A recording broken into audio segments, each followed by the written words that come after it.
Morning all of you. आज हम class 7 का पंचम पाठ पढ़ेंगे। पंचम मतलब फिफ्थ पार्ट। क्या है? सुभाषितानि। क्या है? सुभाषितानि। ओके, तो फर्स्ट है पिबन्ति नघः स्वयं मे नाभः स्वयं न खादन्ति फलानि वृक्षः। मतलब नदियाँ खुद ही अपना जल नहीं पीती। सही है ना? नदियाँ नहीं पीती है जल अपना। वृक्ष खुद अपने फल नहीं खाते। सही है ना? नादन्ति शस्यं खलु वारिहवाः परोपकाराय सन्तः विभूतः। निश्चित ही बादल अनाज खुद नहीं खाते, है ना? सही है? क्या नहीं खाते हैं? अनाज खुद नहीं खाते हैं।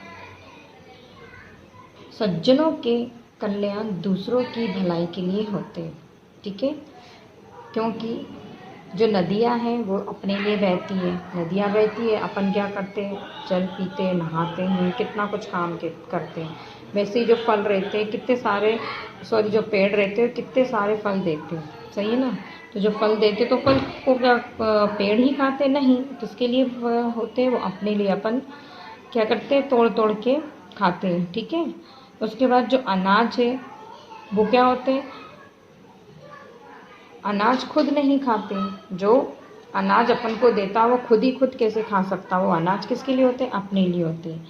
ऐसे ही परोपकार, जो भी दूसरों का परोपकार करता है उसका हमेशा क्या होता है? भला ही होता है। ओके, उसके बाद सेकेंड, आपत्ति काले तु संप्रभाते यदम मित्रम मित्रमेव तत्। मतलब मुसीबत आने पर जो मित्र होता है वह ही मित्र होता है। सही है? यदि आप प्रॉब्लम में हो और आपके यदि कोई आपका मित्र दोस्त काम करे तो वह क्या होगा? मित्र होगा।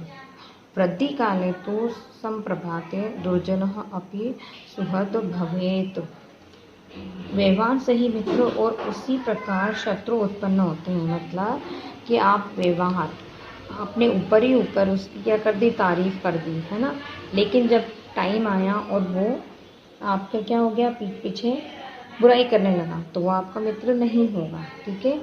यदि मुसीबत में जो भी मित्र आपका साथ दे वही सच्चा मित्र होगा। ओके, थर्ड है न कंचित कस्यचित् मित्रम न कंचित कस्यचित् रिपु। मतलब ना कोई किसी का मित्र होता, ना कोई किसी का शत्रु होता। सही है?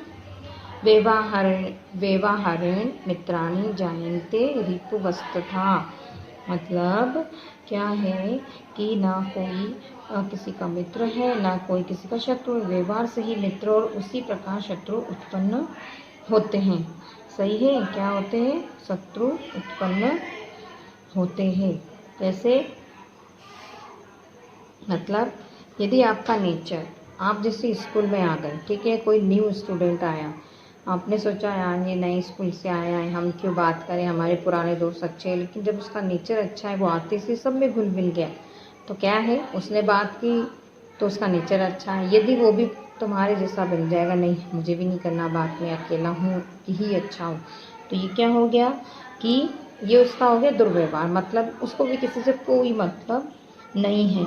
तो क्या होता है? अपने आप में ही मित्र बनते हैं और अपने आप से ही शत्रुता उत्पन्न होती है।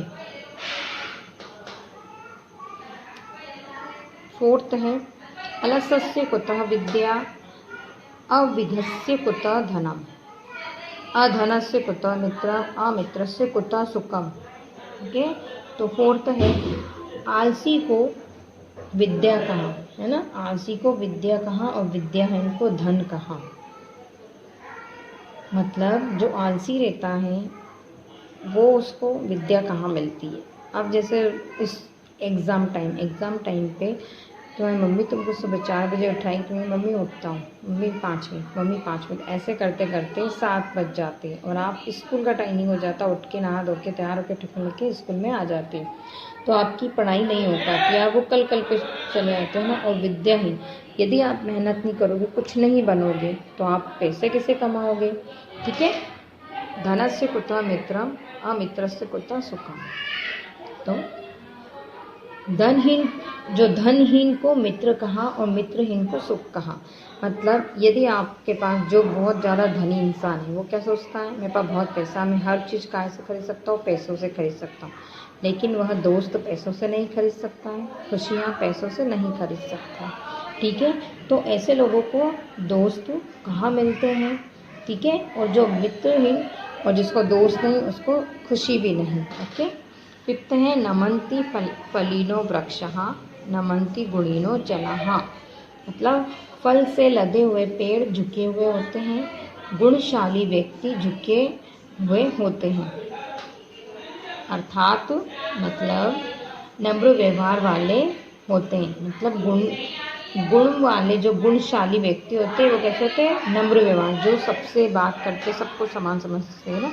शुष्क वृक्षास्य मूर्खास्य न नमन्ति कदाचन। मतलब कैसा है कि सूखे हुए पेड़ और मूर्ख कभी भी झुके हुए नहीं होते हैं। सूखे हुए पेड़ और मूर्ख कभी भी झुके हुए नहीं होते। मतलब यदि कोई जो नम्र इंसान है, यदि वो सच्चा है तो वो क्या होता है, अपनी गलती मतलब एक्सेप्ट कर लेता है और क्या हो जाता है, झुक जाता है। मतलब झुकना उसी को बोलते हैं जो अपनी गलती को एक्सेप्ट कर लेता है। जो अपनी गलती एक्सेप्ट नहीं करता है वो झूठ पे झूठ बोले जाता है। ठीक है, तो फिफ्थ हो गया। सिक्स है सत्यम ब्रूयात प्रियम ब्रूयात स ब्रूयात सत्य प्रियम। मतलब सत्य बोलना चाहिए, प्रिय बोलना चाहिए। ठीक है, अप्रिय सत्य नहीं बोलना चाहिए। प्रियम न नानृक्तं ब्रूयात् एषः धर्मः सनातनः। प्रिय झूठ बोलना चाहिए, यही सनातन धर्म है। मतलब हमेशा क्या बोलो, सत्य बोलो, कभी भी झूठ मत बोलो। ठीक है, क्योंकि एक झूठ से 100 झूठ होते हैं। झूठ कब बोलना चाहिए, जब किसी का भला होता है, या उस एक झूठ से किसी का भला हो जाए, किसी का अच्छा हो जाए, तो वो झूठ सही है। बट आप अपनी गलती छुपाने के लिए झूठ पे झूठ बोलेंगे तो वो कभी भी सही नहीं है। ठीक है ना। सातवां है उत्सवे व्यसने प्राप्ते है दुर्भिक्षे है शत्रु संकटे है राजद्वारे शमशाने च यं तिष्ठति सह बांधवः। उत्सव पर, मुसीबत आने पर, अकाल पड़ने पर, शत्रु के द्वारा दिए गए संकट के समय पर, राजद्वार में और शमशान में जो साथ खड़ा रहता है वही बंधु। सही है ना। आपके यहाँ त्यौहार है, उसमें शामिल हो। जो भी उत्सव आता है, शादी हुई, त्यौहार हुए, जब कोई मुसीबत आती है तब आपके साथ हो। अकाल, जब आप में किसी बड़ी चीज़ की ज़रूरत हो तब हो। ठीक है, लेकिन जब शत्रु जो द्वारा दिए गए संकट, यदि कोई शत्रु हो, आपका कोई दुश्मन हो और आपका भला नहीं चाहता है, तो राजद्वार में, शमशान में जो साथ खड़ा हो, ठीक है, तो उसका कोई सेंस नहीं होता। लेकिन जो शमशान, मतलब जब अपन मर जाते हैं, ठीक है, जो इन सब चीज़ों में अपने साथ हो, ठीक है, वो इतना बड़ा वो नहीं होगा। लेकिन जब अपन मरे, तो अपन जब मरते हैं तो अपन को तो ये पता नहीं रहता है कि अपने जाने के बाद कौन अपना है, कौन अपना नहीं है। तो जब जाने के बाद शमशान में जो आपके साथ खड़ा है वही बंधु है। ठीक है, वरना कोई मतलब नहीं है इन सब चीज़ों का। ओके। आठवां है पिता धर्मः पिता स्वर्गः पिता ही परम पदम पितरी प्रतिमापने प्रियते सर्वः देवता। मतलब पिता धर्म है और पिता स्वर्ग है। ठीक है, अपन कहते हैं ना हमारे माँ बाप हमारे लिए सब कुछ है, भगवान भी है। तो क्या है, पिता ही अपने क्या है, धर्म है, और पिता ही स्वर्ग है। पिता की श्रेष्ठ का स्थान है, श्रेष्ठ स्थान। मतलब अपन क्या पहला स्थान देते हैं अपने पिताजी को, है ना। पिता के प्रसन्न होने पर सभी देवता प्रसन्न हो जाते हैं। मतलब ऐसा कहा गया है, यदि हमको भगवान को खुश करना है तो हम अपने पेरेंट्स को खुश करें, तभी क्या होगा, भगवान भी खुश हो जाएंगे। ओके, तो ये सुभाषितानी श्लोक अपने हो गए पूरे एंड। अब अपन क्या करें, इस चैप्टर के एक्सरसाइज नेक्स्ट वीडियो में पढ़ेंगे। ओके, जब तक के लिए बाय बाय, टेक केयर।